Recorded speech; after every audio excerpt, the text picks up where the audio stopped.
కేసీఆర్ గారిని అరెస్ట్ చేయాలి, కేటీఆర్ గారిని అరెస్ట్ చేయాలి, హరీష్ రావు గారిని అరెస్ట్ చేయాలి, కవిత గారిని అరెస్ట్ చేస్తే బీఆర్ఎస్ పార్టీ ఎవరు మాట్లాడేటోడు ఉండడు, మంచిగా నాదినే దోచుకుంటూ పోవచ్చు అని ఒక పిచ్చి ఆలోచన ఉన్నది.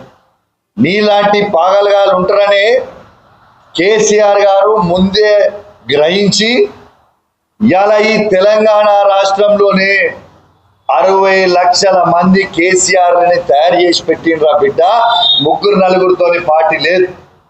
60 లక్షల మంది కేసీఆర్లు ఈ తెలంగాణ రాష్ట్రంలో ఉన్నారనేది మీరు గుర్తుపెట్టుకోవాలి. బీఆర్ఎస్ పార్టీలో ఈ 4 పోతే 60 లక్షల మంది గొంతులు లేస్తాయి. ఎంతమంది లోపల పెడతావు, ఎంతమందిని అరెస్ట్ చేసే ప్రయత్నం చేస్తావు? ఇది ఏమైనా పద్ధతి అని అడుగుతా ఉన్నాను. ప్రశ్నిస్తే కేసులు పెడతాం, లోపల పెడతాం అని అంటున్నాడు. ఇలా ఇంకోటి కూడా నేను అడుగుతా ఉన్నా. నన్ను అడిగిండు, నేను ప్రశ్నిస్తే నేను జైలుకు పంపుతాను నన్ను అన్నాడు. నా మీద ఒక అక్రమ కేసులు పెట్టింది.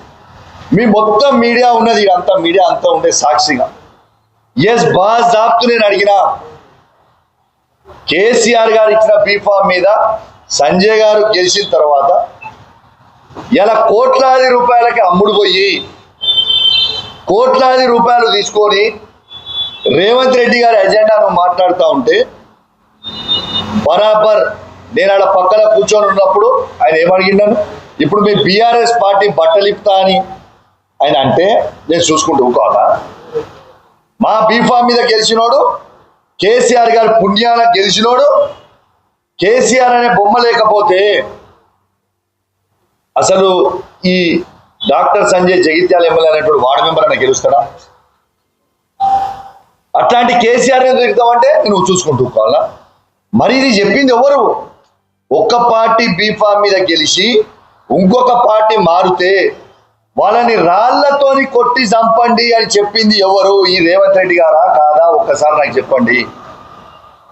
మరి రేవంత్ రెడ్డి గారు చెప్పిందే నేను పాటించిన, నేను చేసిన తప్పేముంది? రేవంత్ రెడ్డి రాష్ట్ర ముఖ్యమంత్రి చెప్పిందే నేను పాటించిన, మరి నా మీద ఎందుకు కేసులు పెట్టు? ఇదేం పద్ధతి? అసలు ఒక రివ్యూ మీటింగ్లో పెట్టినప్పుడు ఆ రివ్యూ మీటింగ్కి ఒక శాసనసభ్యునిగా నేను వచ్చినప్పుడు నేనేమి నా సొంతగా వచ్చి రాలే కదా. కలెక్టరు నన్ను డిఆర్ఓ గారితో పిలిపిస్తే, ఇన్విటేషన్ ఇస్తే నేను వచ్చిన తర్వాత బాజాబ్తు నా హుజరాబాద్ నియోజకవర్గంలో ఉన్న రైతులకి మీరు కేవలం 50% రుణమాఫీ చేసిరని అడిగినా, ఇంకా 50% చేయాలని అడిగినా, మా దళిత బంధు రెండో విడత ఇయ్యాలని అడిగినా, మా కలువల ప్రాజెక్ట్ మీరు ఖచ్చితంగా కడితే మా దాదాపు 6,000 ఆయకట్టుకి నీళ్లు పోతే అవి కూడా చేయండి అని అడిగినా, రైతు భరోసా మీరు ₹1 ఇయ్యలే 15,000 ఇవ్వమని అడిగినా, ఇవన్నీ మీ అందరి సాక్షిగా నేను అడిగింది. అడిగిన తర్వాత ఏ పార్టీ అని నేను అడిగితే నన్ను సంజయ్ గారు నా మీద దాడి చేస్తారు. సంజయ్ గారితో పాటు మానకొండూరు ఎమ్మెల్యే గారు, చొప్పదండ ఎమ్మెల్యే గారు, రామగుండం ఎమ్మెల్యే గారు, పెద్దపల్లి ఎమ్మెల్యే గారు, ఆఖరికి మంత్రి శ్రీధర్ బాబు గారు బెదిరిస్తారు, వెమ్లవాడ ఎమ్మెల్యే గారు బెదిరిస్తారు. వాళ్ళ ఆదేశాల మేరకు ముగ్గురు మంత్రులు వారి ఆదేశాల మేరకు గుర్రగుర్ర గుంజుకొని పోతారు. ఇదా పద్ధతి? పిలిపించి మీటింగ్కి ఇన్విటేషన్ ఇచ్చి మా మీద కేసులు పెడతారా? ఎంత సిగ్గుచేటంటే అసలు మీ అందరు ఉన్నారు భయ్, మీ అందరు ఉన్నారు, ఇదే మీడియా మీ అందరు ఉన్నారు. అసలు ఆర్డీఓ గారిని నేను ఒక్క మాటన మాట్లాడినా? అసలు ఆర్డీఓ అనేటోడు ఎవరో నాకు తెలుసా? అసలు ఆర్డీఓ అనేటోడు నా పక్కనే ఉన్నాడా? ఆర్డీఓకి నేను ఆయన డ్యూటీస్కి అబ్స్ట్రక్షన్ చేసినా అని నా మీద కేసు పెట్టడం ఎంతవరకు కరెక్ట్ అని అడుగుతాను. అయినా ఒక్కరి కంప్లైంట్ ఇచ్చినా ఒకటే కేసు మీద 6 కంప్లైంట్ ఇస్తారా భయ్? ఆర్డీఓ గారితో ఇప్పిస్తారు, ఎమ్మెల్యే సంజయ్ గారి జగిత్యాల ఎమ్మెల్యే పిఏతో ఇప్పిస్తారు, లైబ్రరీ చైర్మన్తో ఇప్పిస్తారు, సుడా చైర్మన్తో ఇప్పిస్తారు, ఇంకెవరో కొందరు బ్రోకర్ గారితో ఇప్పిస్తారు. ఇదా పద్ధతి? పిలిపించి కేసులు పెడతారా? అంటే ప్రజల పక్షాన ప్రశ్నించొద్దా మిమ్మల్ని? మీరు ఏం చేస్తున్నారని మేము అడగొద్దా? మరి ఇదే రేవంత్ రెడ్డి గారు కాంగ్రెస్ ప్రభుత్వం 2009-2014 ఉన్నప్పుడు డికే అరుణ గారు మంత్రిగా ఉన్ననాడు రివ్యూ మీటింగ్ పెట్టినాడు. డికే అరుణ అక్కడ ఉంటే డికే అరుణతోని నువ్వు రివ్యూ మీటింగ్ లో నువ్వు ప్రశ్నించలేదా? నువ్వు నోటికి వచ్చినట్టు ఒక మహిళా మంత్రిని నువ్వు తిట్టలేదా? మరి ఆ రోజున్న ఇదే కాంగ్రెస్ ప్రభుత్వం నీ మీద కేసు పెట్టలేదే? నీ ప్రశ్నించినా నేను వాళ్ళని మాట్లాడినా వాళ్ళు ఆ రోజు కేసు పెట్టలేదే? మళ్ళా కేసీఆర్ గారి ప్రభుత్వంలో ఆనాడు మంత్రి జూపల్లి కృష్ణారావు గారు ఒక రివ్యూ మీటింగ్ కి కొడంగల్కి వస్తే నువ్వు జూపల్లి కృష్ణారావు గారి మైక్ గుంజుకొని నోటికి వచ్చినట్టు మాట్లాడినా ఆ రోజు కేసీఆర్ గారు నీ మీద కేసులు పెట్టలేదే? నువ్వు చేస్తేనో సంసారం, మేం చేస్తేనో వ్యభిచారమా? ఇదేం పద్ధతి రేవంత్ రెడ్డి గారు? వీటికి జవాబు అడుగుతుంటే సహనం ఎందుకు కోల్పోతున్నావు? మళ్ళా కొందరు మీడియా ఛానళ్ళు నేను ఆయన మీద ఏదో దాడి చేసినట్టు చెప్తా ఉన్నారు. నేను ఒకటే అడుగుతున్నా, ఇవాళ దాడి చేసింది వాళ్ళ నేనా అనేది నేను మీడియాకి నిన్న మొత్తం లైవ్ గా చూపించిన. ఇవాళ కూడా మీకు ఒక మీడియాకి రిలీజ్ చేసినాం. నన్ను ఎన్నిసార్లు నొక్కిండు చేయబెట్టి 4 సార్లు సంజయ్ నొక్కిండు అనేది మీకు క్లియర్గా చూపించిన. ఇలా దాడులు మేము చేస్తున్నామా రేవంత్ రెడ్డి గారు చేస్తున్నామా ఒకసారి ఆలోచన చేయండి. మేము ఏ పార్టీ అని ప్రశ్నిస్తే షేర్లింగంపల్లి ఎమ్మెల్యే అయిన అమ్ముడు పోయిన ఎమ్మెల్యే గాంధీ గారితో నా మీద దాడి చేయిస్తాం. వరద బాధితులకి మద్దతుగా హరీష్ రావు గారు నాయకత్వంలో ఆ రోజు ఆడికి కేసీఆర్ గారు ఆదేశాల మేరకు కేసులు. న్యూట్రిషన్ కిట్ ఎందుకు ఇస్తలేరు అని అడిగినందుకు కేసులు పెడుతున్నారా? కంటి వెలుగు తాతల గవ్వలకి ఫ్రీగా కళ్ళు చెక్ చేయించి ఫ్రీగా సర్జరీ చేసి అద్దాలు అవసరం ఉంటే అద్దాలు ఇచ్చిండ్రు. ఆ ప్రోగ్రాం ఎందుకు కంటిన్యూ చేస్తలేరు అని అడుగుతున్నందుకు కేసులు పెడుతున్నారా? మరి ప్రతి అక్కకి ప్రతి చెల్లెకి 18 ఏళ్ళు దాటిన ప్రతి మహిళకి మీరు 2500 రూపాయలు ఇస్తామని చెప్పిండ్రు. ఆ 2500 రూపాయలు ఎందుకు ఇస్తలేరు ప్రతి మహిళకని అడిగితే కేసులు పెడుతున్నారా? దేనికి పెడుతున్నారు కేసులు అనేది మీరు చెప్పాలని మేము అడుగుతా ఉన్నాం. ఇవాళ అసలు ఫార్ములా ఈ అనేది ఒక లొట్టపీసి కేసుని తీసుకొచ్చి కేటీఆర్ గారి మీద పెట్టింది.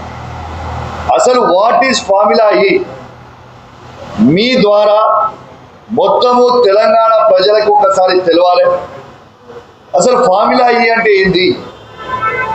ఫార్ములా ఈ అంటే ఎలక్ట్రిక్ కార్స్ ది ఒక రేసింగ్ జరుగుతూ ఉంటుంది ప్రపంచవ్యాప్తంగా. ఈ రేస్ కోసము భారతదేశమే కాకుండా ప్రపంచవ్యాప్తంగా ఈ రేసు కోసము పోటీ పడుతూ ఉంటారు. మా రాష్ట్రంలో చేయాలా లేకుంటే మా దేశంలో చేయాలి అని రేసుల కోసం పోటీ పడుతూ ఉంటారు. అట్లాంటి రేసుని కేటీఆర్ గారు ప్రపంచవ్యాప్తంగా కొట్లాడి తీసుకొచ్చి వాళ్ళని కన్విన్స్ చేసి హైదరాబాద్కి తీసుకొచ్చి ఆ రేసుని తీసుకొచ్చి పెడితే ఇవాళ రేసు వెళ్ళిపోయేలాగా చేసిండు రేవంత్ రెడ్డి. అసలు రేవంత్ రెడ్డి గారు ఎంత తుగ్లక్ పాలన అంటే ఒక్కసారి మీకు క్లియర్గా చెప్తా. ఇలా ఫార్ములా ఈ అనేది హైదరాబాద్ వచ్చిన తర్వాత ప్రభుత్వ నిధుల నుంచి 40 కోట్ల రూపాయలు కట్టాం. స్పాన్సరర్ని గ్రీన్కో అనే కంపెనీని స్పాన్సర్షిప్ పెట్టించి ప్రైవేట్గా 110 కోట్లు స్పాన్సర్షిప్ చేయించడం జరిగింది. దీంతో హైదరాబాద్ కానీ తెలంగాణకు కానీ ఎంత లాభమైందో ఒక్కసారి మీ అందరు కూడా తెలవాలి కాబట్టి చెప్తా ఉన్నాం. ప్రభుత్వం నుంచి మనం 40 కోట్ల రూపాయలు పెడితే డైరెక్ట్గా ప్రభుత్వ అకౌంట్లో 71 కోట్ల రూపాయలు డైరెక్ట్గా మన అకౌంట్లో పడ్డాయి, క్రెడిట్ అయినాయి. మీకు డైరెక్ట్గా మా మాజీ ఆర్థిక శాఖ మంత్రి వర్యులు హరీష్ రావు గారు మీ అందరికి కూడా చూపించడం జరిగింది. మరి 40 కోట్లు పెట్టిన ప్రభుత్వం నుంచి 71 కోట్లు పెడితే వస్తే లాభమైనట నష్టమైనట ఒక్కసారి మీరు అందరు కూడా ఆలోచన చేయండి. దీంతో పాటు నెల్సన్ సర్వే రిపోర్ట్, అదేదో మేం పెట్టింది కాదు, మేం చేసింది కాదు, ప్రపంచవ్యాప్తంగా నెల్సన్ సర్వే రిపోర్ట్ అనేది చేస్తూ ఉంటే వాళ్ళు అఫీషియల్గా రిపోర్ట్ ఇచ్చిర్రు. హైదరాబాద్ రాష్ట్రానికి, తెలంగాణ రాష్ట్రానికి హైదరాబాద్లో 700 కోట్ల రూపాయల లాభం ఇవాళ తెలంగాణ ప్రభుత్వానికి వచ్చింది, డైరెక్ట్గా ఇండైరెక్ట్గా అని చెప్పింది. మరి ఈ రేసు వల్ల లాభమైనట్ట నష్టమైనట్ట అని చెప్పి నేను అడుగుతా ఉన్నాను. అసలు కేటీఆర్ గారిది బ్రాడర్ విజన్ ఏముండే అంటే, టెస్లా అని ప్రపంచంలోనే ఎలక్ట్రిక్ కార్స్ ని తయారు చేసేది నంబర్ 1 కంపెనీ టెస్లా అని అమెరికాలో తయారు చేస్తూ ఉంటారు. ఆ కంపెనీని ఒక 4 ఏళ్ళు ఫార్ములా ఈ రేస్ని చూపించి టెస్లా కంపెనీని హైదరాబాద్కి తీసుకొని వచ్చి 50,000 కోట్ల రూపాయల ఇన్వెస్ట్మెంట్ హైదరాబాద్లో పెట్టి ఒక యువతకి 1,00,000 ఉద్యోగాలు క్రియేట్ చేయాలనేది గొప్ప ఆలోచనతోని కేటీఆర్ గారు ఫార్ములా ఈని తీసుకొని వస్తే, ఇవాళ ఫార్ములా ఈని రద్దు చేయించి ఇవాళ తెలంగాణలో ఉన్న యువతకి 100% రేవంత్ రెడ్డి గారు అన్యాయం చేసిండు అని చెప్పి సందర్భంగా చెప్పక తప్పదు అని చెప్పి సందర్భంగా తెలియజేస్తా ఉన్నాను. ఇలా రేవంత్ రెడ్డి గారి వ్యవహారం ఎట్లా ఉన్నదంటే, రేవంత్ రెడ్డి గారు ఓటు నోటు కేసులో దొరికిన దొంగ కాబట్టి, రేవంత్ రెడ్డి గారు చిప్పకూడు తిన్నాడు కాబట్టి ప్రతి ఒక్కరికి కూడా చిప్పకూడు తినిపియాలనే ఆలోచనలో రేవంత్ రెడ్డి గారు ఉన్నారు. కానీ కేటీఆర్ గారు ప్రపంచం మొత్తం చూసిండు కాబట్టి ప్రపంచానికే తెలంగాణని చూపించాలనుకుంటుండు కేటీఆర్ గారు. ప్రపంచం అంతా చూసిన కేటీఆర్ గారికి చిప్పకూడు తిన్న రేవంత్ రెడ్డి గారికి ఇదే డిఫరెన్స్ అని చెప్పి సందర్భంగా తెలియజేస్తా ఉన్నాం. అసలు రేవంత్ రెడ్డి గారికి ఏమైనా ధమాక్ ఉన్నదా లేదా అని నేను అడుగుతా ఉన్నా. ఇవాళ బాజాబ్తు కేటీఆర్ గారు బహిరంగంగానే చెప్పిండు, కేసు పెట్టక ముందే చెప్పిండు, yes as a cabinet minister నేను డిసిషన్ తీసుకున్న పాలసీ డిసిషన్గా 55 కోట్ల రూపాయలు ఎస్ నేను ఫార్ములా ఈకి నేను పంపినా అని చెప్తుండు, బాజాబ్తు చెప్పిండు. కేటీఆర్ గారు అఫీషియల్గా మేము ప్రభుత్వం నుంచి పంపినామని కేటీఆర్ గారు చెప్తున్నారు. వాళ్ళు ఫార్ములా ఈ వాళ్ళు అఫీషియల్గా మాకు ముట్టినాయి 55 కోట్లని వాళ్ళు అఫీషియల్గా రిటర్న్గా మెయిల్ మన కాంగ్రెస్ ప్రభుత్వానికి అఫీషియల్గా పెట్టిండ్రు. మరి ఇటు కేటీఆర్ గారు పంపినా అని చెప్పిండ్రు, వాళ్ళు పైసలు ముట్టినాయని చెప్పిండు. మరి ఇలా కరప్షనే లేనప్పుడు ఏసీబీ ఎక్కడి నుంచి వస్తుంది, ఈడీ ఎక్కడ వస్తుంది? What is ACB? Anti corruption bureau. అసలు కరప్షనే లేనప్పుడు ఏసీబీ కేసు ఎట్లా పెడతారు, ఈడీకి ఎట్లా అడుగుతారు? ఒకసారి తెలంగాణ ప్రజలు ఆలోచన చేయండి.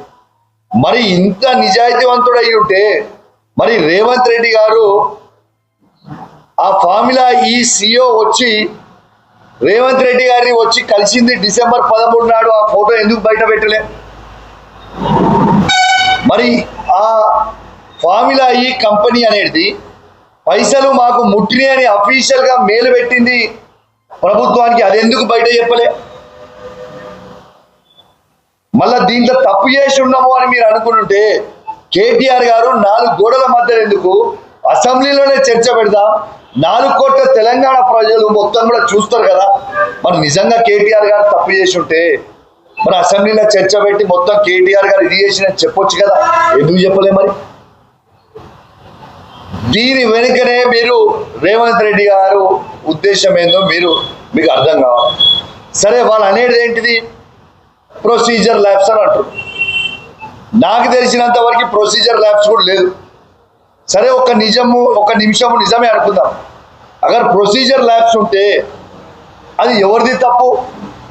చీఫ్ సెక్రటరీ గారు, ప్రిన్సిపల్ సెక్రటరీ గారు ప్రొసీజర్లు చూసుకుంటారు, కానీ ఏ క్యాబినెట్ మంత్రి ప్రొసీజర్స్ చూడడు. మంత్రి అనేటైన పాలసీ డిసిషన్ మాత్రమే తీసుకుంటాడు తప్పితే ప్రొసీజర్స్ అన్ని కూడా చీఫ్ సెక్రటరీ తీసుకోవాలి. మళ్ళా నువ్వు ఇవాళ దీంట్లో ప్రొసీజర్ ల్యాబ్స్ అయ్యి ఉంటే మరి నువ్వు చీఫ్ సెక్రటరీ గారిని కూడా కాల్ఫర్ చేయాలి కదా, ఎందుకు కాల్ఫర్ చేస్తలేవు? మరి ఫార్ములా ఈఓల మీద కూడా కేసు పెట్టాలి కదా, మరి వాళ్ళని కూడా పిలవాలి కదా, మరి అవినీతి జరిగిందని చెప్పుంటే ఎందుకు పెడతలేరు? అంటే కేవలం డైవర్షన్ పాలిటిక్స్ చేసుకుంటూ కేటీఆర్ గారిని, హరీష్ రావు గారిని, మా బీఆర్ఎస్ పార్టీ కుటుంబ సభ్యుల్ని ఇబ్బంది పెట్టాలి అనేది ఒకటే ఒక ఆలోచన తప్పితే వేరే ఆలోచన లేదు. కాబట్టి మీ అందరు కూడా ఆలోచన చేయాలి. మీరు చేసే ప్రతి పని రేవంత్ రెడ్డి గారు తెలంగాణ ప్రజలందరూ కూడా గమనిస్తా ఉన్నారు. ఇవాళ మీరు అందరినీ ఎట్లా ఇబ్బంది పెడుతురు, ఏ తీరు ఇబ్బంది పెడుతురు అనేది మొత్తం కూడా చూస్తా ఉన్నారు. ప్రశ్నించొద్దు, అడగొద్దు, ప్రశ్నిస్తే కేసులు పెడతాం, ప్రశ్నిస్తే ఇబ్బందులు పెడతాం, కేసులు ఎక్కువ బిల్డ్ చేసి పీడీ యాక్ట్ పెట్టి లోపల చూపుతాం. ఈ చిల్లర ఆలోచన చేయడానికి నిన్ను ముఖ్యమంత్రి చేసింది ప్రజలు. మేము రేవంత్ రెడ్డి గారికి మాత్రం స్పష్టంగా చెప్తా ఉన్నాం, మీరు ఎన్ని డైవర్షన్ పాలిటిక్స్ చేసినా, మీరు ఎన్ని ఇబ్బందులు మమ్మల్ని పెట్టాలనుకున్నా, నిన్ను మాత్రం నువ్వు ప్రజలకు ఇవ్వాల్సిన 6 గ్యారెంటీలు ఇచ్చే వరకు ఖచ్చితంగా నిన్ను ప్రశ్నిస్తూనే ఉంటాం, నిన్ను అడుగుతూనే ఉంటాం, నిన్ను కడుగుతూనే ఉంటాం బిడ్డ, నేను ఇచ్చిపెట్టే ప్రసక్తే ఉండదని చెప్పి సందర్భంగా తెలియజేస్తా ఉన్నాం.